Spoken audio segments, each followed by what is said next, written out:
And the readings will now be given by Craig from New Jersey. The Bible, Matthew. And Jesus, when he was baptized, went up straightway out of the water. And lo, the heavens were opened unto him. And he saw the Spirit of God descending like a dove and lighting upon him. And lo, a voice from heaven saying, This is my beloved Son, in whom I am well pleased. Then was Jesus led up of the Spirit into the wilderness to be tempted of the devil. And when he had fasted 40 days and 40 nights, he afterward was and hungered. And when the tempter came to him, he said, If thou be the Son of God, command that these stones be made bread. But he answered and said, It is written, Man shall not live by bread alone, but by every word which proceedeth out of the mouth of God. Then the devil taketh him up into a holy city, and setteth him on a pinnacle of the temple. Jesus said unto him, It is written again, Thou shalt not tempt the Lord your thy God. Again the devil taketh him up into an exceeding high mountain, and showeth him all the kingdoms of the world, and the glory of them. And he saith unto him, All these things will I give thee, if thou wilt fall down and worship me. Then saith Jesus unto him, Get thee hence, Satan, for it is written, Thou shalt worship the Lord thy God, and him only shalt thou serve. Then the devil leaveth him, and behold, angels came and ministered unto him. Luke. And they arrived at the country of the Gadarenes, which is over against Galilee. And when he went forth to land, there met him out of the city a certain man, which had devils long time, and wear no clothes, neither abode in any house, but in the tombs. When he saw Jesus, he cried out, and fell down before him, and with a loud voice said, What have I to do with thee, Jesus, thou Son of God Most High? I beseech thee, torment me not. For he had commanded the unclean spirit to come out of the man, for oft-time it had caught him, and he was kept bound with chains and in fetters. And he brake the bands, and was driven of the devil into the wilderness. And Jesus asked him, saying, What is thy name? And he said, Legion, because many devils were entered into him. And they besought him that he would not command them to go out into the deep. And there was there an herd of many swine feeding on the mountain. And they besought him that he would suffer them to enter into them. And he suffered them. Then went the devils out of the man and entered into the swine, and the herd ran violently down a steep place into the lake and were choked. When they that fed them saw what was done, they fled and went and told it in the city and in the country. Now the man out of whom the devils were departed besought him that he might be with him. But Jesus sent him away, saying, Return to thine own house, and show how great things God hath done unto thee. And he went his way and published throughout the whole city how great things Jesus had done unto him. Miscellaneous Writings by Mary Baker Eddy, The New Birth. The task of healing the sick is far lighter than that of so teaching the divine principle and rules of Christian Science as to lift the affections and motives of men, to adopt them and bring them out in their human lives.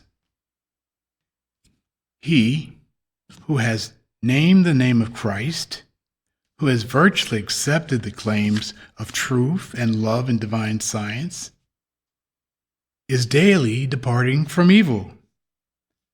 And all the wicked endeavors of suppositional demons can never change the current of that life from steadfastly flowing on to God, its divine source.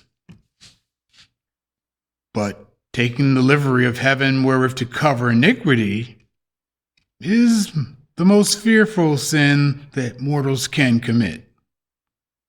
I should have more faith in an honest, drugging doctor, one who abides by his statements and works upon as high a basis as he understands, healing me, than I could or would have in a smooth-tongued hypocrite or mental malpractitioner.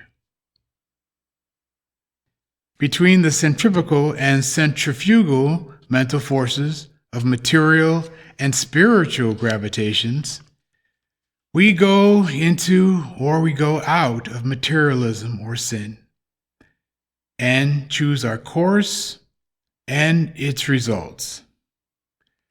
Which then shall be our choice, the sinful, material, and perishable, or the spiritual, joy-giving, and eternal? The spiritual sense of life and its grand pursuits is of itself a bliss, health-giving, and joy-inspiring. This sense of life illumines our pathway with the radiance of divine love, heals man spontaneously, morally and physically, exhaling the aroma of Jesus' own words. Come unto me, all ye that labor and are heavy laden, and I will give you rest. Science and Health by Mary Baker Eddy.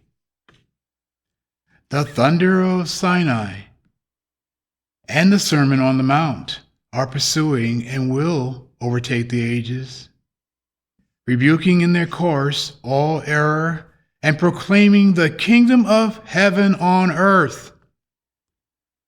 Truth is revealed. It only needs to be practiced.